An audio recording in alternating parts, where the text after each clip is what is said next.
قاضی اسلام ترجمان مسلک الحدیث محترم جناب رانا محمد شفیق پسروڑی صاحب وہ تشریف لاتے ہیں اور آپ کے سامنے خطاب فرماتے ہیں۔ اس کو بند کریں۔ کس شعر کی الذی کسا اہل الحدیث رضا شرف والتعظیم وعالی ذکرہم ورفع شانہم فی کل اقلیم وخصہم من بین حملۃ الشرع بمزید التشریف والتکریم والصلاة والسلام علی امام اہل الحدیث سید الابرار وآلہ الطیبین الاطہار وصحابتہ المہدیین الاخیار اما بعد۔ حضرات، آج کی یہ عظیم مجلس ہمارے محترم مکرم معظم مخدوم کہاں کر رہی یار خطیب ایشیا وکیل صحابہ حضرت مولانا قاری عبدالحفیظ رحمۃ اللہ علیہ کی خدمات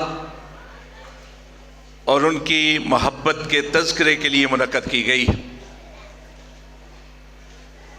آج کے مادی دور میں، مادہ پرستی کے دور میں، کسی شخصیت کے لیے والہ اور شیدا انداز میں وارفتگی اور شیفتگی کے ساتھ اس طرح کثرت کے ساتھ حاضر ہونا اس عظیم شخصیت کی عظمت اور محبت کی دلیل۔ حضرت امام احمد بن حنبل رحمۃ اللہ علیہ فرمایا کرتے تھے کہ ہمارے اور غیروں کے درمیان فرق کرے گا تو ہمارے جنازے فرق کریں گے۔ جن لوگوں کو سعادت ملی حضرت قاری صاحب کے جنازے میں حاضری کی، وہ حضرت امام احمد بن حنبل کے اس مقولے کے حوالے سے بے ساختہ کہنے پہ مجبور ہوئے کہ حضرت قاری صاحب کو چھوٹی شخصیت نہیں تھے، صرف جنازہ گاہ ہی نہیں بلکہ ارد گرد کی تمام گلیاں، تمام راستے، تمام سڑکیں بھری ہوئی تھی لوگوں کے ازدحام سے۔ اور کیوں نہ ہو کہ قاری صاحب کے لیے لوگوں کے دلوں میں محبت اس لیے تھی کہ قاری صاحب کے دلوں کے اندر کائنات کی عظیم ہستیوں کی محبت تھی۔ بخاری مسلم کی روایت ہے، حضرت انس رضی اللہ تعالیٰ عنہ روایت کرتے کہ ایک شخص آیا سونے نبی صلی اللہ علیہ وسلم کے پاس اور آ کر کہنے لگا، اے اللہ کے رسول، قیامت کب آئے گی؟ سونے نبی نے دریافت کیا، تو قیامت کے بارے میں سوال کر رہا ہے، تو نے کوئی اس کی تیاری کی ہے؟ اس نے کہا، کوئی اتنی زیادہ تیاری نہیں کی، میں تو صرف یہ جانتا ہوں کہ میں اللہ اور اس کے رسول سے محبت کرتا ہوں۔ سونے نبی نے ارشاد فرمایا، پھر تیرے لیے خوشخبری یہ ہے کہ المرء مع من احب، جو جس سے محبت کرتا ہے اس کے ساتھ ہو۔ حضرت انس کہتے ہیں کہ سونے کی اس بات کو سن کر ہم خوش ہو گئے، اس لیے کہ ہم اللہ کے رسول سے محبت کرتے تھے، ابو بکر اور عمر سے محبت کرتے تھے۔ تو خوشخبری ہے ان لوگوں کے لیے جو سونے نبی سے محبت کرتا ہے، سونے نبی کے صحابہ کے ساتھ، ابو بکر و عمر کے ساتھ محبت کرتا ہے، سونے نبی کے محبوبوں کے ساتھ محبت کرتا ہے۔ بخاری ہی کی روایت ہے، حضرت عمر بن عاص رضی اللہ تعالیٰ عنہ روایت کرتے کہ مجھے اللہ کے نبی نے ذات السلاسل کے مارکے کے لیے ایک سریہ کا قائد بنا کر بھیجا تو اس موقع پہ مجھے گفتگو کا موقع ملا. اب ذرا غور کیجئے گا کہ اللہ کے نبی بھیج رہے ہیں ذات السلاسل کے لیے، تو چاہیے تو یہ تھا کہ عمر بن عاص اس حوالے سے کوئی سوال کرتے، لیکن انہوں نے کہا کہ اللہ کے نبی نے مجھے حکم دیا ہے تو کیوں نہ میں اپنے دل کی بات پوچھ لوں. کہا اللہ کے نبی ای الناس احب الیکم، لوگوں میں سے سب سے زیادہ محبوب آپ کو کون ہے؟ تو پیارے نبی نے ارشاد فرمایا عائشہ ام المومنین، حضرت عائشہ صدیقہ صادقہ مصدقہ طیبہ طاہرہ مطہرہ رضی اللہ تعالیٰ عنہ. کہا من الرجال، لوگوں میں سے مردوں میں سے آپ کس سے محبت کرتے ہیں؟ سونے نے کہا ابوہا ابو بکر، مردوں میں اگر سب سے زیادہ کسی سے محبت کرتا ہوں تو عائشہ کے والد ابو بکر سے محبت کرتا ہوں. کہتے ہیں میں نے پھر کہا ثم من، پھر اس کے بعد؟ آپ نے فرمایا ابو بکر کے بعد میں محبت کرتا ہوں تو عمر سے محبت کرتا ہوں صلی اللہ علیہ وسلم. تو جو شخص سونے نبی کے ساتھ محبت کرتا ہے، سونے نبی کے محبوبوں کے ساتھ محبت کرتا ہے، ان کے ساتھ الفت اور چاہت کا تعلق خاطر قائم کیے ہوئے ہے، کائنات کی کوئی طاقت اس کے نام کو مٹا نہیں سکتی. ہرگز نمیرت آنکھ کے دل زندہ شد بیش، سب دست پر جریدہ عالم دوام ما. قاری عبد الحفیظ کا نام مدینے والے سے محبت کرنے والوں میں سے ایک نام. قاری عبد الحفیظ کا نام صدیقہ کائنات کے ساتھ محبت کرنے والا. قاری عبد الحفیظ کا نام صدیق اکبر کے ساتھ محبت کرنے والا نام، عمر فاروق کے ساتھ محبت کرنے والا نام ہے. ان کا نام لوح آسماں پر لکھا جا چکا ہے، لوگوں کے دلوں کی تختیوں پر لکھا جا چکا ہے، لوگوں کی دلوں کی گہرائیوں کے اندر نقش ہو چکا ہے. اس لیے نقش ہو چکا ہے کہ ان کی ساری زندگی اللہ اور اللہ کے رسول کے دین کے ساتھ محبت اور سونے نبی کے ساتھ محبت کرنے والوں سے محبت کرنے میں گزری.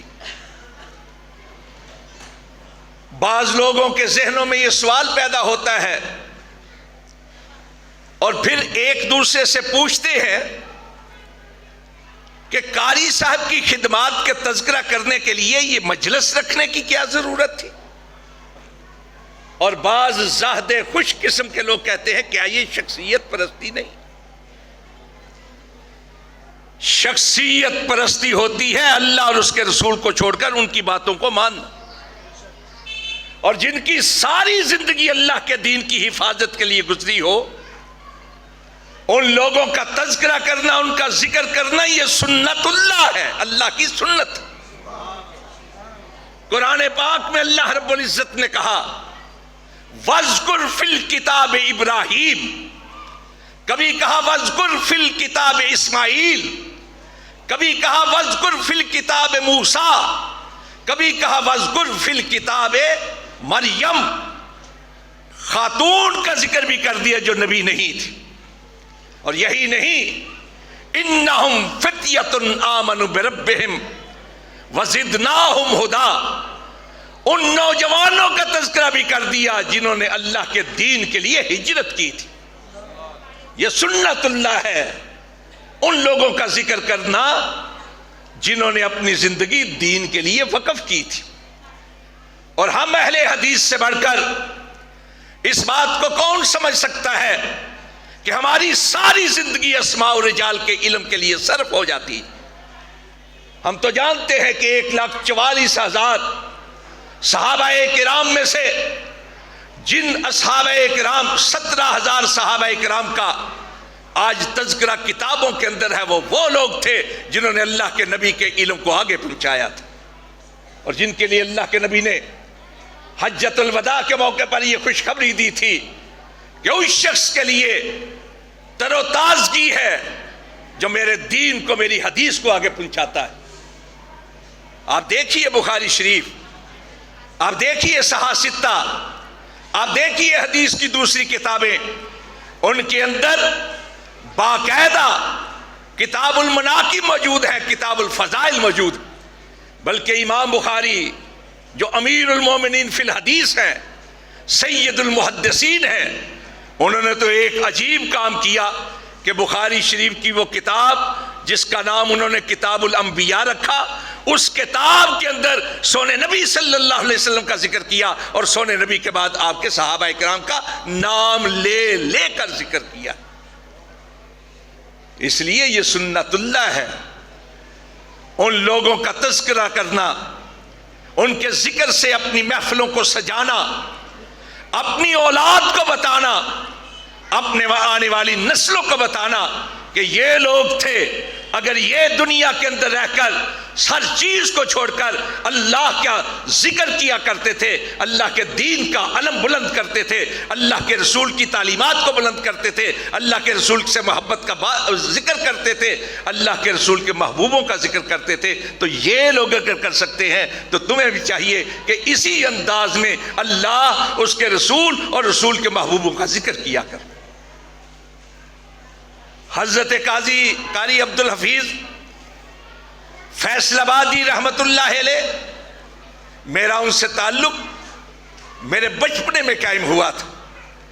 سرگودا میں والد گرامی کی وفات کے بعد درس نظامی کے لیے جب میں سرگودا پہنچا، استاذ المکرم حضرت مولانا ابو السلام محمد صدیق سرگودی رحمت اللہ علیہ کے پاس، تو اس وقت مدرسہ جو تھا وہ 19 بلاغ کی مسجد میں تھا، اور اس مسجد کے خطیب حضرت قاری عبدالحفیظ رحمت اللہ علیہ تھے۔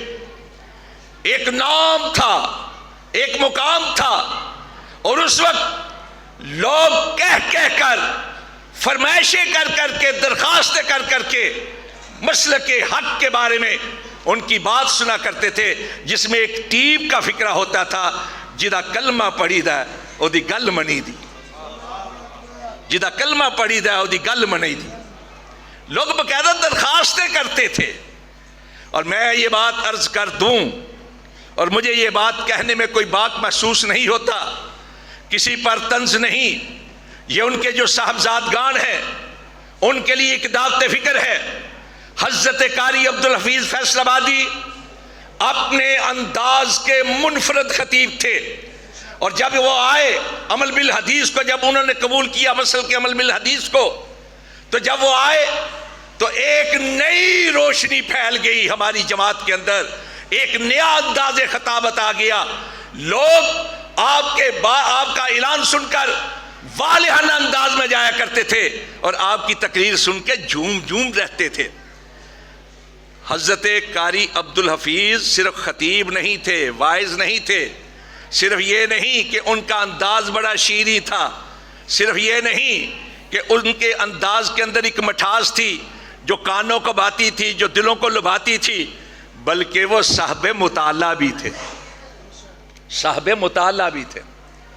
بعد میں تو کئی ایسے لوگ آئے جنہوں نے قاری صاحب کی تقریر کی نقالی کر کے اپنا نام بنایا، شادیاں بھی کئی کی، اور اولاد کی بھی ایک ریکارڈ ساز تعداد بنا لی۔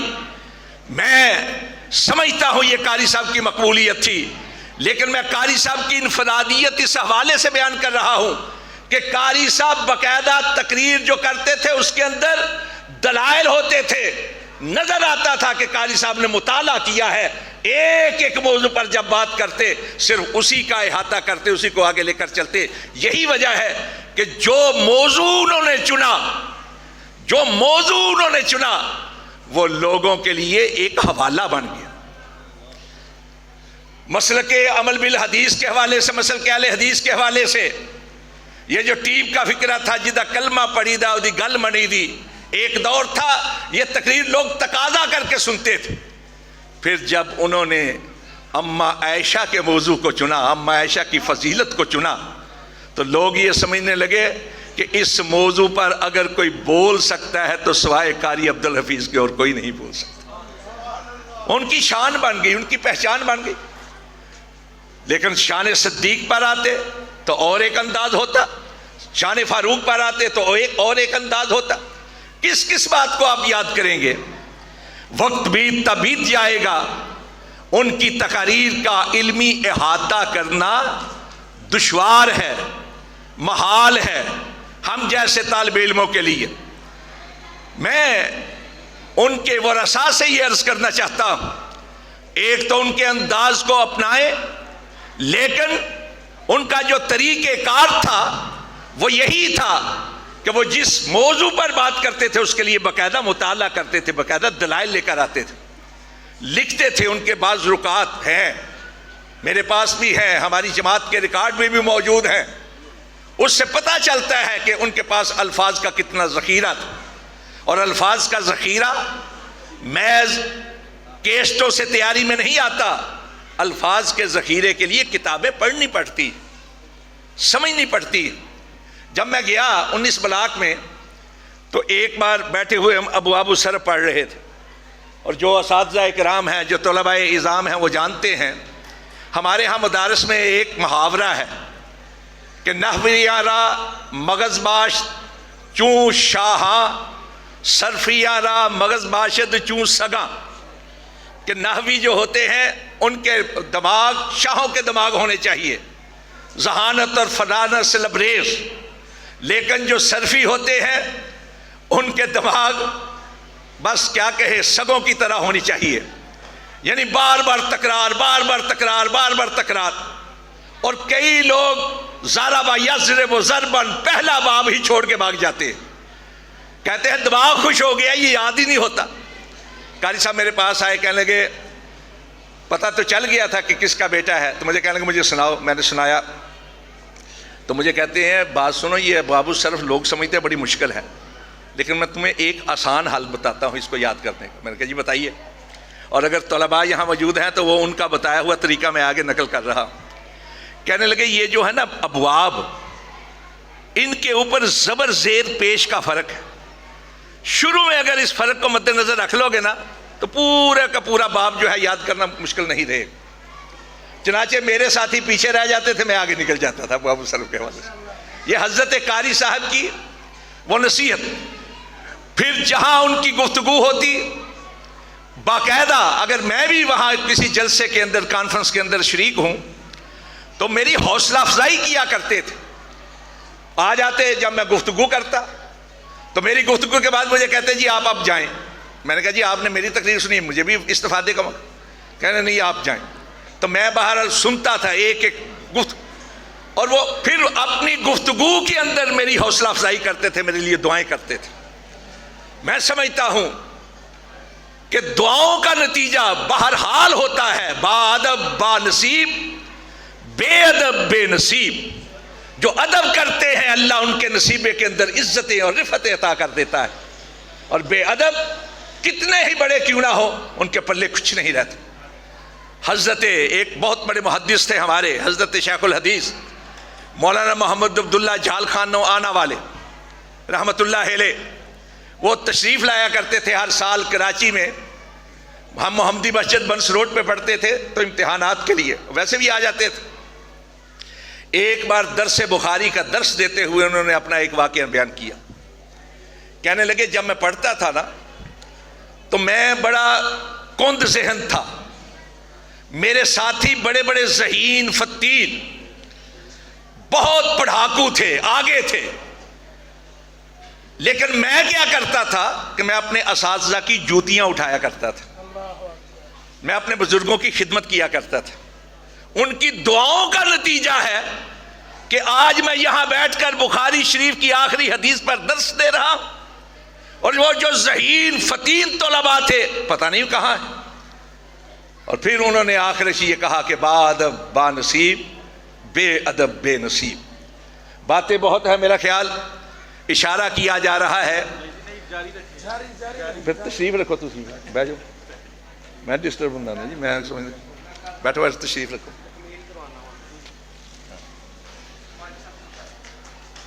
تو بہرحال حضرات، دل سے دعائیں نکلتی ہیں حضرت قاری صاحب کے لیے. وہ ایک مثال تھے، مثال خطباء کے لیے، واعظین کے لیے. جتنی ان کی تعریف کی جائے کم ہے. ان کی شخصیت کے حوالے سے، ان کی خطابت کے حوالے سے، ان کی تقاریر کے حوالے سے. اور یہاں ایک اور بات میں کرنا چاہتا ہوں دکھی دل کے ساتھ. حضرت قاضی صاحب دنیا سے رخصت ہوئے ہیں تو دکھی کی حیثیت سے رخصت ہوئے. میں چشمدید گواہ ہوں، دکھی کی حیثیت سے رخصت ہوئے. پہلے ان کا ایک بیٹا شہید کر دیا گیا، پھر ان کا دوسرا بیٹا اس طرح غائب ہوا کہ آج تک اس کے بارے میں کوئی خبر نہیں. اولاد کا جو دکھ ہوتا ہے دلوں کے اندر، وہ دکھ لے کر قاری صاحب اس دنیا سے رخصت ہوئے. ناظم تبلیغ میں نے مرکزی جمعیت اہل حدیث کے تو ایک مثال انہوں نے قائم کی. وہ ہر مہینے دوسرے مہینے خطباء کرام کی جو مبلغین ہیں ان کی میٹنگ بلایا کرتے تھے، اور اس میٹنگ کے اندر بتاتے تھے کہ کون سی بات کرنی چاہیے، کون سی بات نہیں کرنی چاہیے، کس انداز سے تبلیغ کرنی ہے، کن چیزوں کا خیال رکھنا ہے، کن چیزوں سے بچنا ہے. مبلغین سے باقاعدہ رپورٹ بھی لیتے تھے. ان کے جانے کے بعد اگرچہ ناظمین موجود ہیں، لیکن اس تواتر کے ساتھ، تسلسل کے ساتھ جس طرح میٹنگیں ہوتی تھی نہیں ہو پائیں. میں یہ عرض کرنا چاہتا ہوں کہ ہم اہل توحید مردہ پرست نہیں ہیں. یہ چیز ذہنوں سے نکال دیں، دلوں سے نکال دیں کہ اہل حدیثوں سے تعریف کروانے کے لیے مرنا پڑتا ہے. یہ دلوں سے نکال دیں. زندگی کے اندر بھی عزت کیا کریں علماء کرام کی، خطباء اعظام کی زندگی میں بھی عزت کیا کریں. یہ نہیں کہ مر جائے تو بعد میں کہیے ہمارا تھا، یہ ایسا تھا، یہ ویسا تھا، بڑے اس کی تعریفیں کریں اور زندگی کے اندر ہم پوچھیں نا. ہم میں اہل توحید میں اور مردہ پرستوں میں کچھ تو فرق ہونا چاہیے. اچھا کہلانے کے لیے مرنا ضروری نہیں ہے. تحسین کریں، زندگی کے اندر بھی ادب کریں، احترام کریں. بہرحال میں یہ عرض کرنا چاہتا ہوں کہ قاری عبدالحفیظ فیصل آبادی ایک بہت بڑا نام تھا. ہم جیسے طالب علم ان کی شخصیت اور ان کی عظمت کا احاطہ نہیں کر سکتے. کتنا بھی وقت بیت جائے ہمیں ان کا ذکر کرتے رہنا چاہیے. اور میں پھر آخرش وہی فارسی کا شعر آپ کے گوش گزار کرنا چاہتا ہوں کہ ہرگز نمیرد آنکھ کے دلش زندہ شد بعشق، سب دست بر جریدائے عالم دوا میں ماں. جن سے مل کر زندگی سے پیار ہو جائے وہ لوگ شاید آپ نے نہ دیکھے ہوں، میں نے دیکھے ہیں. اقول قولی ھذا استغفر اللہ لی ولکم اجمعین.